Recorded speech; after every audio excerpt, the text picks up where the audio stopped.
Hi ಸ್ನೇಹಿತರೆ, ಒಮ್ಮೆ ಶ್ರೀಕೃಷ್ಣನನ್ನು ಭೇಟಿ ಮಾಡಲು ಅವನ ಸ್ನೇಹಿತನು ಬರುತ್ತಾನೆ. ಇದೇನಿದು, ಹೀಗೆ ಸಡನ್ ಆಗಿ ಬಂದಿದ್ದೀಯಾ, ಇದಕ್ಕೆ ಕಾರಣವೇನು ಎಂದು ಶ್ರೀಕೃಷ್ಣನು ನಗುತ್ತಾ ಕೇಳುತ್ತಾನೆ. ಆಗ ಅವನು, ಮಿತ್ರನೇ, ನೀನು ಸರ್ವಾಂತರ್ಯಾಮಿ. ನಿನಗೆ ತಿಳಿಯದದ್ದೇನಿಲ್ಲ. ದಯವಿಟ್ಟು ನನ್ನ ಸಂಶಯವನ್ನು ದೂರ ಮಾಡು. ಮನೆಯಲ್ಲಿ ಯಾವ ರೀತಿಯ ಮರಗಳನ್ನು ನೆಡಬೇಕು, ಯಾವ ಮರವನ್ನು ಮನೆಯ ಮುಂದೆ ಅಥವಾ ಮನೆಯ ಒಳಗೆ ಇಟ್ಟರೆ ಬಡತನ ರೋಗಗಳು ದೂರವಾಗುತ್ತದೆ, ಯಾವ ಮರಗಳನ್ನು ನೆಡಬಾರದು ಎಂದು ಶ್ರೀಕೃಷ್ಣನ ಬಳಿ ಕೇಳಿದನು. ಅವನ ಪ್ರಶ್ನೆಗೆ ಶ್ರೀಕೃಷ್ಣನು, ನೀನು ಲೋಕದ ಕಲ್ಯಾಣಕ್ಕಾಗಿ ಈ ಪ್ರಶ್ನೆಯನ್ನು ಕೇಳುತ್ತಿದ್ದೀಯಾ ಎಂಬುದು ನನಗೆ ಗೊತ್ತು. ನಿನ್ನ ಪ್ರಶ್ನೆಗೆ ನಾನು ಉತ್ತರಿಸುತ್ತೇನೆ. ಅದನ್ನು ಗಮನದಿಂದ ಕೇಳು ಎಂದು ಹೇಳಿ ಶ್ರೀಕೃಷ್ಣನು ಹೇಳುತ್ತಾನೆ. ಮರಗಳನ್ನು ನೆಡುವುದರಿಂದ ಹಲವಾರು ಲಾಭಗಳಿವೆ. ಮರಗಳು ಪರಿಸರವನ್ನು ಸ್ವಚ್ಛವಾಗಿ ಇಟ್ಟುಕೊಳ್ಳುತ್ತವೆ ಮತ್ತು ಮಾಲಿನ್ಯವನ್ನು ದೂರ ಮಾಡುತ್ತವೆ. ಮನೆಯ ಸುತ್ತ ಶುಭಕರವಾದ ಮರಗಳನ್ನು ನೆಟ್ಟರೆ ಮನೆಯವರ ಆರೋಗ್ಯ, ಸಂತೋಷ ಹೆಚ್ಚಾಗುತ್ತದೆ. ಕೆಲವು ಮರಗಳು ವಾಸ್ತು ದೋಷಗಳನ್ನು ಕೂಡ ನಿವಾರಿಸುತ್ತವೆ. ಆದರೆ ಕೆಲವು ಮರಗಳು ಮಾತ್ರ ನಕಾರಾತ್ಮಕ ಶಕ್ತಿಯನ್ನು ಮನೆಗೆ ಹರಡುತ್ತವೆ. ಇದರಿಂದ ಮನೆಯಲ್ಲಿ ಕಷ್ಟಗಳು ಬರುತ್ತವೆ.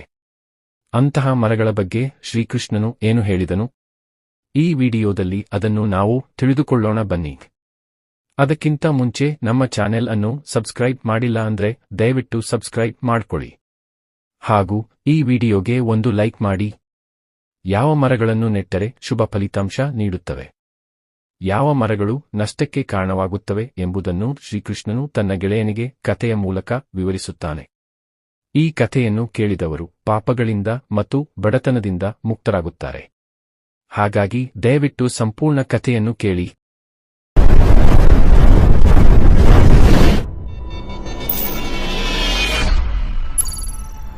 ಹಿಂದಿನ ಕಾಲದಲ್ಲಿ ಒಬ್ಬ ವೈಶ್ಯ ಧನೇಶ್ವರ ಎಂಬುವವನು ಇದ್ದ. ಅವನ ಹೆಂಡತಿಯ ಹೆಸರು ಸುಮತಿ. ಪ್ರತಿದಿನವೂ ಈ ದಂಪತಿಗಳು ಪೂಜೆಯನ್ನು ಮಾಡುತ್ತಿದ್ದರು. ಮನೆಯಲ್ಲಿ ಹಣಕ್ಕಾಗಲಿ ಧಾನ್ಯಕ್ಕಾಗಲಿ ಕೊರತೆ ಇರಲಿಲ್ಲ. ಕೆಲವು ದಿನಗಳ ನಂತರ ಸುಮತಿಯು ಮನೆಯ ಅಂಗಳದಲ್ಲಿ ಕೆಲವೊಂದು ಮರಗಳನ್ನು ನೆಡಲು ಪ್ರಾರಂಭಿಸಿದಳು. ಅವುಗಳಿಗೆ ಪ್ರತಿನಿತ್ಯ ನೀರು ಹಾಕುತ್ತಿದ್ದಳು. ಆದರೆ ಯಾವ ಮರಗಳನ್ನು ನೆಡಬೇಕು, ಯಾವುದನ್ನು ನೆಡಬಾರದು ಎಂಬುದು ಅವಳಿಗೆ ಗೊತ್ತಿರಲಿಲ್ಲ. ಅವಳಿಗೆ ಇಷ್ಟವಾದ ಮರಗಳನ್ನೆಲ್ಲ ನೆಡುತ್ತಾಳೆ. ಇದರಿಂದ ಮನೆಯಲ್ಲಿನ ಸಂತೋಷ ಕಡಿಮೆಯಾಗುತ್ತದೆ. ದಂಪತಿಗಳ ನಡುವೆ ಜಗಳಗಳು ಹೆಚ್ಚಾಗುತ್ತದೆ. ನಿಧಾನವಾಗಿ ಅವರ ಆಸ್ತಿ ಕರಗಿ ಹೋಗುತ್ತದೆ. ಅವರ ಜೀವನದಲ್ಲಿ ಬಡತನ ಬರುತ್ತದೆ. ಹೀಗೆ ಒಂದು ದಿನ ಧನೇಶ್ವರನ ಮನೆಗೆ ಒಬ್ಬ ಸಾಧು ಬರುತ್ತಾರೆ. ಧನೇಶ್ವರನು ತನ್ನ ಕಷ್ಟಗಳನ್ನು ಎಲ್ಲ ಹೇಳಿ ಅದಕ್ಕೆ ಪರಿಹಾರವನ್ನು ಕೇಳಿದನು.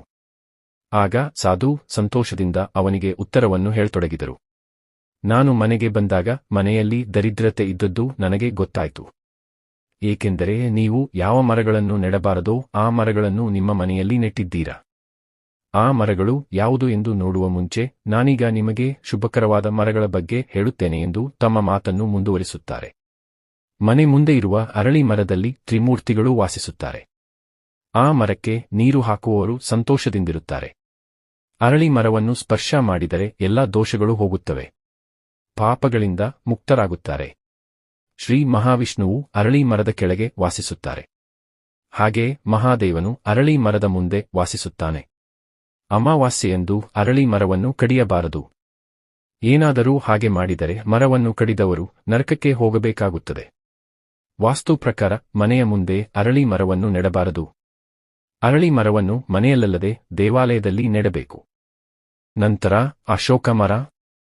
ಲಕ್ಷ್ಮೀದೇವಿಯು ಸೀತೆಯ ರೂಪದಲ್ಲಿ ಜನಿಸಿದಾಗ ಅವಳನ್ನು ರಾವಣನು ಅಪಹರಿಸಿದನು.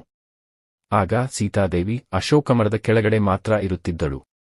ಹೀಗಾಗಿ ಈ ಮರವು ಮನೆಯ ಮುಂದೆ ಇರುವುದರಿಂದ ಶುಭಫಲಗಳು ದೊರೆಯುತ್ತವೆ. ನೆಲ್ಲಿಕಾಯಿ.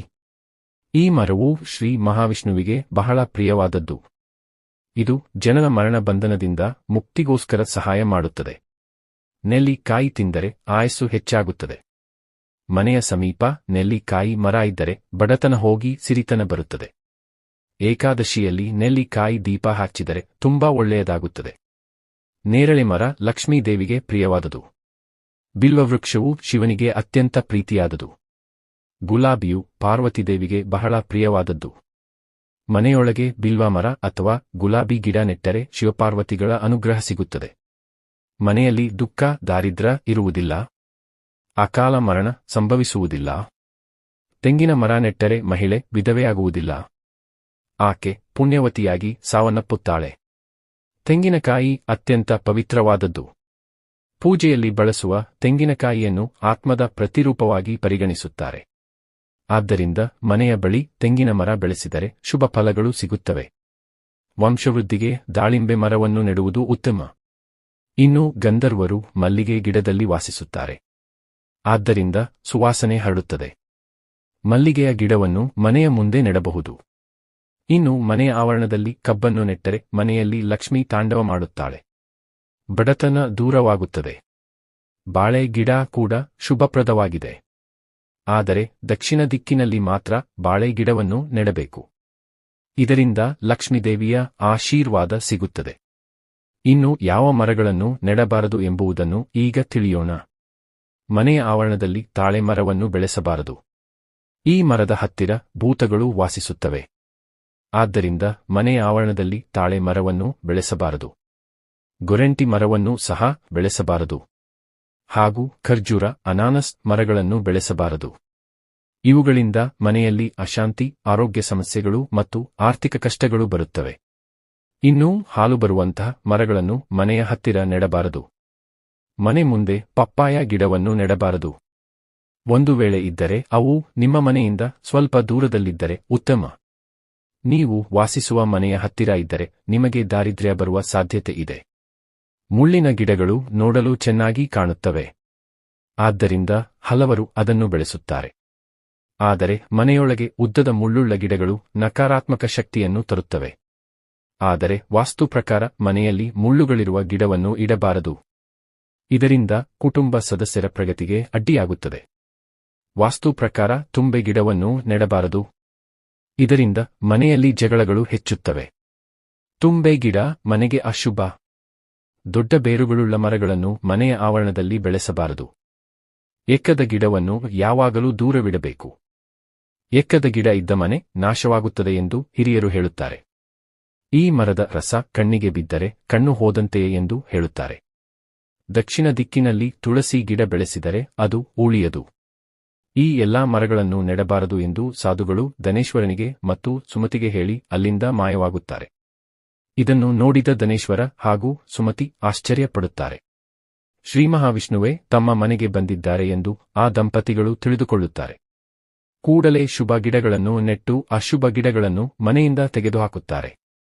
ಕೆಲವು ದಿನಗಳಲ್ಲಿ ಕಳೆದುಹೋದ ಸಂಪತ್ತನ್ನು ಪುನಃ ಅವರು ಪಡೆಯುತ್ತಾರೆ. ಹೀಗೆ ಈ ಕಥೆಯನ್ನು ಶ್ರೀಕೃಷ್ಣನು ತನ್ನ ಮಿತ್ರನಿಗೆ ಹೇಳುತ್ತಾನೆ. ಈ ಕಥೆಯನ್ನು ಕೇಳಿದ ನಂತರ ಅವನು ತನ್ನ ಮನೆಯಲ್ಲಿ ಇದ್ದ ಅಶುಭ ಗಿಡಗಳನ್ನು ತೆಗೆದುಹಾಕಿ ಶುಭ ಗಿಡಗಳನ್ನು ನೆಡುತ್ತಾನೆ. ನಿಮ್ಮ ಮನೆಯಲ್ಲೂ ಶುಭ ಹಾಗೂ ಅಶುಭ ಗಿಡಗಳು ಇರಬಹುದು, ಒಮ್ಮೆ ನೋಡಿ. ಇನ್ನು ಈ ವಿಡಿಯೋ ಬಗ್ಗೆ ನಿಮ್ಮ ಅಭಿಪ್ರಾಯವನ್ನು ಕಾಮೆಂಟ್ನಲ್ಲಿ ತಿಳಿಸಿ. ಇನ್ನು ಈ ವಿಡಿಯೋ ನಿಮಗೆ ಇಷ್ಟ ಆದ್ರೆ ಲೈಕ್ ಮಾಡಿ ಹಾಗೂ ತಪ್ಪದೆ ಚಾನಲ್ ಅನ್ನು ಸಬ್ಸ್ಕ್ರೈಬ್ ಮಾಡ್ಕೊಳ್ಳಿ. ಧನ್ಯವಾದಗಳು.